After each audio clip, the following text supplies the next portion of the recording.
Episode 3 खतरा।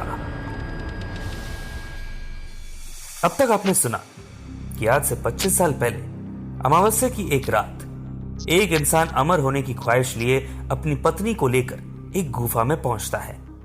पति को एक जादुई किताब पानी है जिस पर एक शेर निगरानी दे रहा है। पति पत्नी से कहता है कि वो अमर होने के लिए अपनी पत्नी की भी कुर्बानी दे सकता है और पत्नी ये सुनकर बहुत बुरी तरह घबरा जाती है। वर्तमान में इंदौर शहर के एक इंजीनियरिंग कॉलेज में एनुअल फंक्शन की धूम है। वहां उमेश अदिति को प्रपोज करता है और उससे अगले दिन कॉलेज की एक ओल्ड बिल्डिंग में मिलने के लिए कहता है।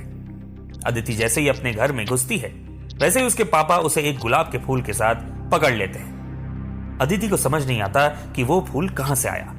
अब आगे। अदिति थोड़ी डरी हुई है लेकिन उसके पापा उसे कहते हैं, देखो बेटा, तुम्हें मुझसे डरने की जरूरत नहीं है। तुम्हारी उम्र है यार कॉलेज में रोज लेने और देने की। लेकिन बेटा, मुझसे कुछ भी छुपाने की जरूरत नहीं है। अदिति हां में गर्दन हिलाती है और पिताजी फिक्र करते हुए सवाल करते हैं, बहुत लेट हो गया तुम्हें कॉलेज से आने में, सब ठीक तो है ना? अदिति विनम्रता से जवाब देती है, हाँ पापा सब ठीक है। वो फंक्शन चल रहा है ना कॉलेज में, तो मेरी सारी फ्रेंड्स लास्ट तक रुकी थी, इसलिए मैं भी रुक गई। ये कहते हुए अदिति अपने कमरे की तरफ निकल जाती है। वो जैसे ही कमरे में घुसती है वो देखती है कि उमेश फिर कॉल करता है उसे फोन पर।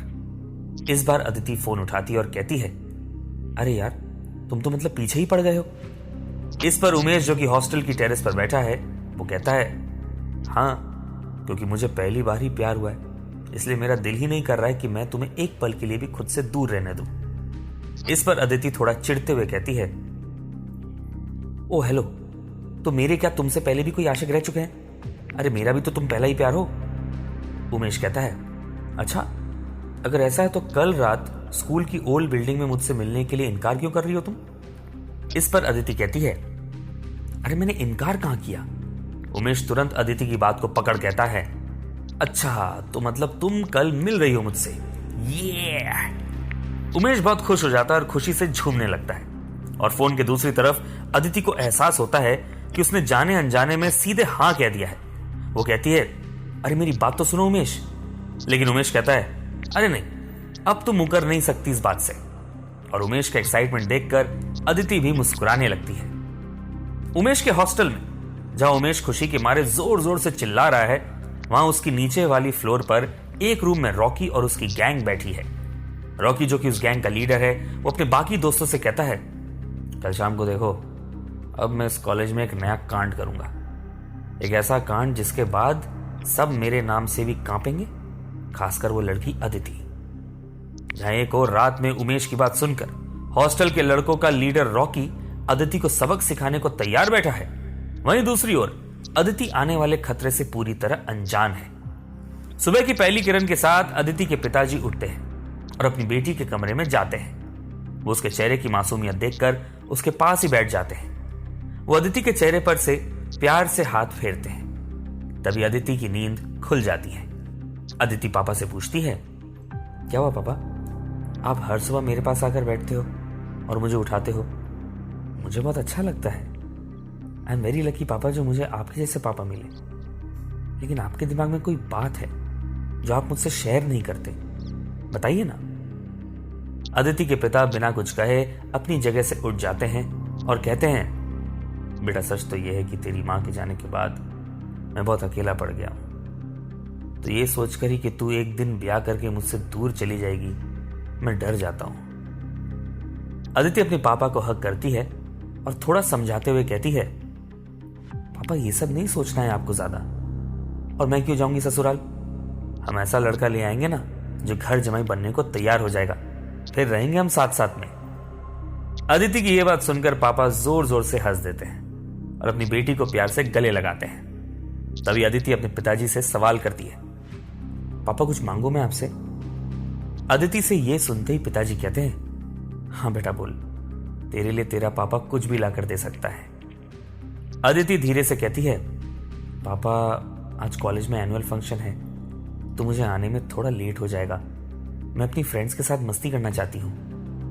बेटी से यह बात सुनकर पिताजी नाटकीय अंदाज में मुस्कुराते हुए बोलते हैं, ठीक है, जा अदिति जा, जी ले अपने हिस्से की जिंदगी। ये सुनते ही अदिति बहुत खुश हो जाती है और वो अपने पापा को हग करती है। पापा वहां से उठते हैं और कहते हैं, तो चल अब फटाफट तैयार हो जा, मैंने तेरे लिए सैंडविच बनाया है ब्रेकफास्ट में। अदिति भी मुस्कुरा कर कहती है, हाँ पापा, मैं जल्दी आती हूँ। पिताजी कमरे से बाहर निकलते हैं और अदिति सबसे पहले अपने फोन को देखती है और स्क्रीन देखकर थोड़ा निराश हो जाती है। वो रूठते हुए खुद से कहती है, एक भी मैसेज नहीं आया उमेश का। कहीं ऐसा तो नहीं कि मैं ही एक्साइटेड हूं उससे मिलने के लिए और उसे कोई इंटरेस्ट नहीं है। ये सोचते हुए अदिति तुरंत नहाने निकल जाती है। उसके चेहरे पर आज एक अजीब सी खुशी है और वो नहाकर जैसे ही ड्रेसिंग टेबल के सामने आकर खड़ी होती है, वो खुद को आईने में निहारने लगती है और फिर वो बालों को तौलिए से पोंछते हुए खुद से कहती है, आज तो कुछ ज्यादा ही चमक रही है तू अदिति, चल एक बार अपने उमेश से बात तो कर ले। दूसरी ओर उमेश बेड पर आराम से पड़ा हुआ है। उसके पास से जोर के खर्राटों की आवाज आ रही है। तभी उसका फोन बजता है और वो घबराते हुए इधर उधर हाथों से फोन ढूंढने की कोशिश करता है। उसका फोन उसके हाथ में आता है और वो बिना देखे फोन उठाता है। हेलो। उसके हेलो कहते ही सामने से आवाज आती है, हेलो, तुम अभी तक सो रहे हो और मैं यहां तैयार होकर रेडी हो चुकी हूं। अदिति की आवाज सुनकर उमेश तुरंत पलंग पर उठकर बैठ जाता है और कहता है, अरे नहीं, मैं एक्चुअली सोया नहीं हूं, थोड़ी तबीयत ठीक नहीं थी, इसलिए ऐसी आवाज आ रही है। अदिति तुरंत मुस्कुराते हुए शरारती अंदाज में कहती है, अच्छा सुनो, वैसे अगर तुम्हारी तबीयत खराब हो तो हम शाम में ओल्ड बिल्डिंग में मिलने वाला प्लान कभी और कर सकते हैं। ये सुनते ही उमेश सीधे खड़ा हो जाता है और कहता है, अरे अरे नहीं नहीं, मिलते हैं ना हम शाम में, मैं बिल्कुल ठीक हूं। अदिति उमेश की एक्साइटमेंट जानकर कहती है, ओके, तो आ जाओ लेने के लिए मुझे, मैं आधे घंटे में वहां मिलूंगी जहां तुमने मुझे कल ड्रॉप किया था। उमेश कहता है, डन। अदिति तैयार होकर एक आखिरी बार खुद को कांच में देखती है और वो कमरे से निकल जाती है। वो जैसे ही अपने कमरे से बाहर आती है, डाइनिंग टेबल पर पिताजी बैठे हैं, वो फ्रूट्स खा रहे हैं। अदिति तुरंत अपनी कुर्सी पर जाकर बैठती है और सामने रखा सैंडविच खाने लगती है। पिताजी नोटिस करते हैं कि अदिति काफी तेजी से अपना सैंडविच खा रही है और वो अदिति से पूछते हैं, बेटा बहुत जल्दी है कहीं जाने की? अदिति एकदम हड़बड़ाते हुए कहती है, नहीं पापा, ऐसा कुछ नहीं है, वो बस ऐसे ही। पिताजी अदिति से गंभीर स्वर में कहते हैं, देखो बेटा, तुम्हारे लिए ये बात अजीब होगी, लेकिन फिर भी चाहता हूं कि तुम मेरे लिए एक बार चेक करो। अदिति अपनी जगह से उठती है और उसकी मां की तस्वीर की तरफ बढ़ती है जिस पर एक माला चढ़ी हुई है। उस तस्वीर के नीचे रखे कांच के बड़े से बर्तन में रखे पानी की ओर देखते हुए खुद से कहती है, पापा भी ना अजीब है, कभी कभी कुछ भी करने को कहते हैं। पिताजी अदिति के पीछे आकर खड़े हो जाते हैं और कहते हैं, देखो बेटा, हमेशा की तरह इस पानी में हाथ डालना होगा तुम्हें। अगर तुम्हारे इसमें हाथ डालने के बाद। अदिति पिताजी की बात को काटते हुए कहती है, हाँ पापा, मैं जानती हूं सब। अगर मेरे इस पानी में हाथ डालने के बाद इस पानी का रंग नीला हो गया तो मतलब आज सब कुछ ठीक होगा मेरे साथ, लेकिन अगर इसी पानी का रंग लाल हो गया तो आज का दिन मेरे लिए कोई खतरा लेकर आएगा। अरे पापा, पीछे कई सालों से मैं इसमें हाथ डाल रही हूं, कभी पानी लाल हुआ क्या? तो आज भी लाल नहीं होगा, डोंट वरी।